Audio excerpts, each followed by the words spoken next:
Bonjour les amis, on se retrouve aujourd'hui pour une nouvelle vidéo pour des révélations totalement folles d'Idriss Aberkane dans sa dernière vidéo qu'il a sortie. Juste avant bien sûr de vous passer l'extrait dans son intégralité comme d'habitude, n'oubliez pas le pouce en l'air, de vous abonner, de partager cette vidéo, de la booster également. Et pour me soutenir, eh bien ça se passe sur Tipeee, le lien est dans la description de la vidéo. Je vous passe l'extrait de suite et on en parle juste après.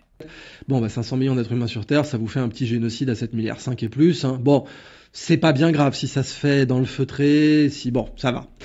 Donc, de nombreux pays, dont les États-Unis, le Royaume-Uni et la Chine, ont financé des recherches sur la géo-ingénierie solaire et d'autres techniques pour lutter contre le changement climatique. Cependant, ces recherches restent controversées en raison des incertitudes sur les effets à long terme et les implications éthiques de la modification du climat à grande échelle. Merci.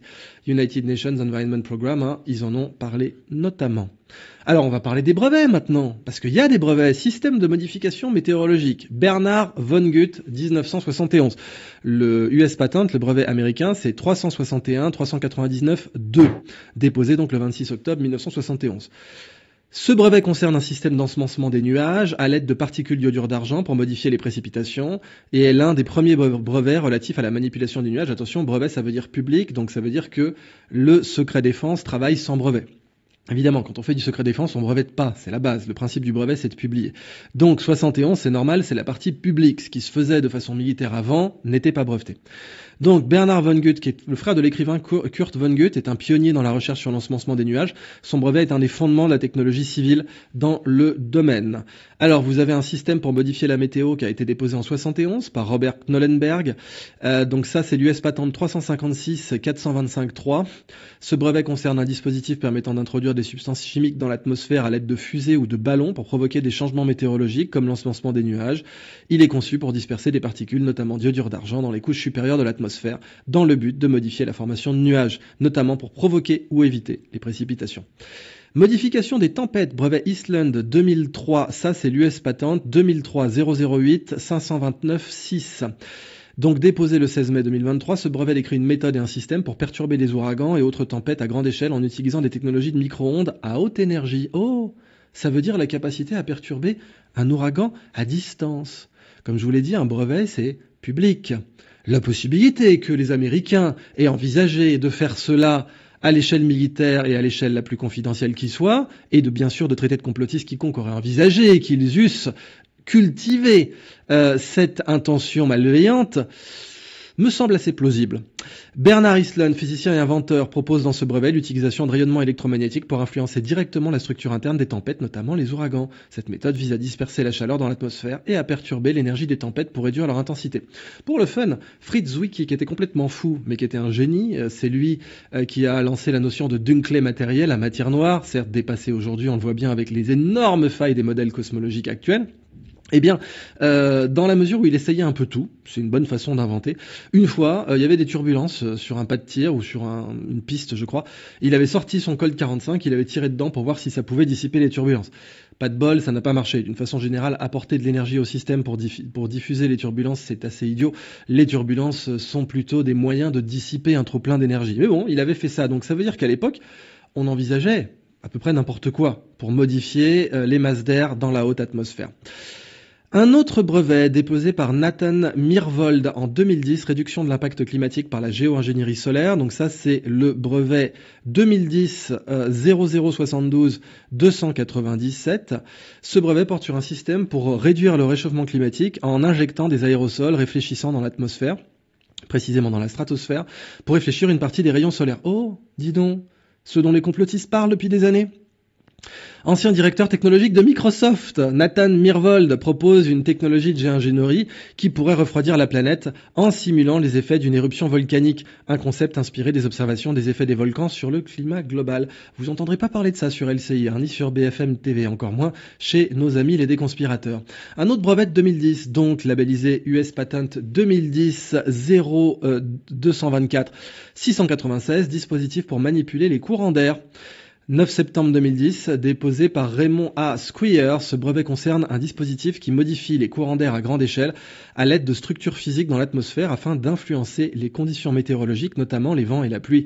L'invention vise à créer une barrière ou un canal dans l'atmosphère pour diriger ou modifier la direction des vents dans des zones géographiques précises, permettant ainsi un contrôle limité des phénomènes météorologiques locaux. Autre brevet, Eastland 98, donc ça c'est le brevet US Patent 576-229-8, système pour la manipulation des systèmes météorologiques. Bernard Eastland, encore, propose une technologie pour modifier les systèmes météo à grande échelle à l'aide d'un chauffage ionosphérique, c'est-à-dire l'utilisation de faisceaux de micro-ondes pour influencer directement l'ionosphère et les courants aériens.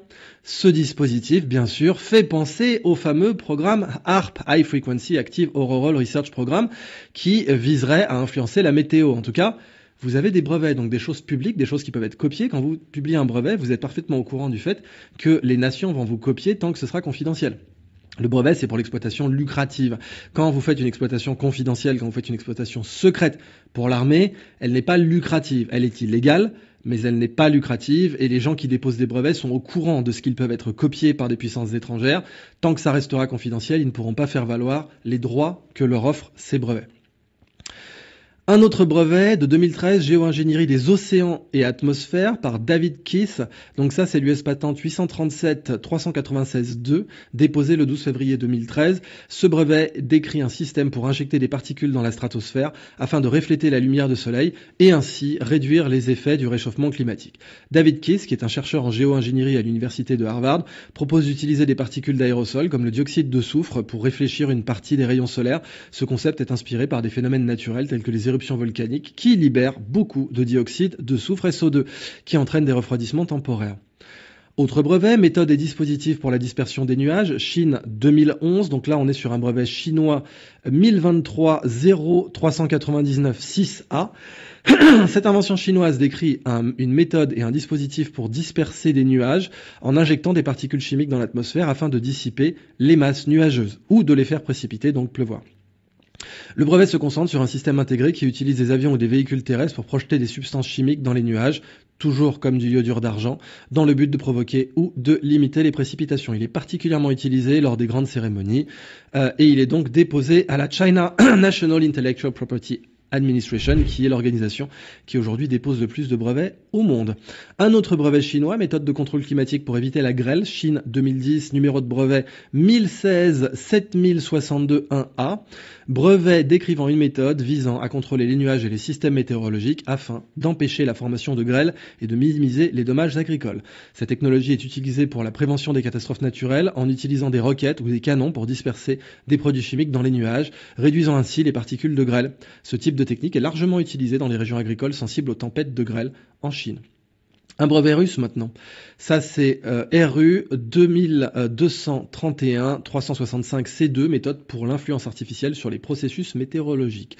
Brevet russe portant sur l'influence donc artificielle des systèmes météorologiques pour provoquer des précipitations ou dissiper des nuages à l'aide de particules chimiques. L'URSS puis la Russie ont longtemps utilisé la géo-ingénierie, comme je vous le disais. Ce brevet décrit une méthode de dispersion de particules capable de déclencher ou de prévenir des précipitations en fonction des besoins. Donc ça, c'est Rospatent, l'agence de propriété intellectuelle russe. Un autre brevet russe, technologie de dispersion des cyclones 94, brevet russe 2009-787-C1. Ce brevet décrit une méthode de manipulation des cyclones tropicaux à grande échelle dans le but de les affaiblir ou de les dissiper avant qu'ils n'atteignent des zones habitées. Le dispositif utilise des avions ou des fusées pour larguer des produits chimiques dans l'œil du cyclone afin de perturber sa formation. Cette technique est considérée comme une mesure de protection contre les tempêtes tropicales et ouragans. J'attire votre attention sur le fait que, pour être déposé et reconnu, un brevet doit fonctionner. Donc, cette technique fonctionne, elle n'est pas spéculative. Brevet chinois encore, méthode de géo-ingénierie pour le refroidissement global. 2015, numéro de brevet 1045-3187-2A. Ce brevet chinois propose une technique de géo-ingénierie pour refroidir la planète entière en injectant des particules dans la stratosphère, une méthode similaire à celle de l'ensemencement atmosphérique utilisée pour la réduction des températures globales. Cette méthode s'inspire des effets des éruptions volcaniques naturelles où des cendres et des particules de soufre réfléchissent la lumière solaire, contribuant ainsi au refroidissement temporaire du climat. Sauf que là, on aimerait bien aussi que ce fût définitif. En tout cas, si vous êtes Bill Gates ou des gens qui ont travaillé pour lui, c'est quelque chose d'envisageable. Mens rea toujours. Moi qui pensais que tout cela était complotiste. Alors bien sûr, la vidéo continue, ce n'est qu'un extrait que je vous ai mis dans son intégralité. Je vous mettrai le lien de la vidéo sur la chaîne d'Idriss Eberkane en commentaire épinglé quand la vidéo sortira.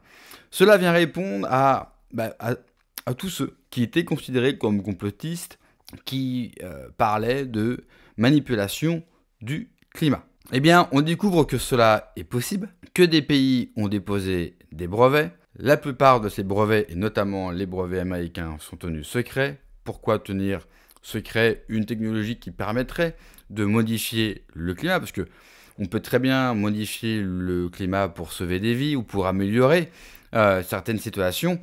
En l'occurrence, c'est tenu secret parce qu'ils manipulent le climat, parce qu'ils vont injecter des particules dans l'air qui vont venir nous infecter et nous apporter des effets secondaires. Et c'est encore plus terrifiant quand vous lisez certaines interviews, certains entretiens de ces personnes qui vous disent que nous sommes trop nombreux sur Terre. Et quand des gens tiennent de telles paroles et qui à la fois maîtrisent de telles technologies, on est vraiment en droit de s'inquiéter pour le futur. Moi, je remercie Idriss Aberkane pour ce travail.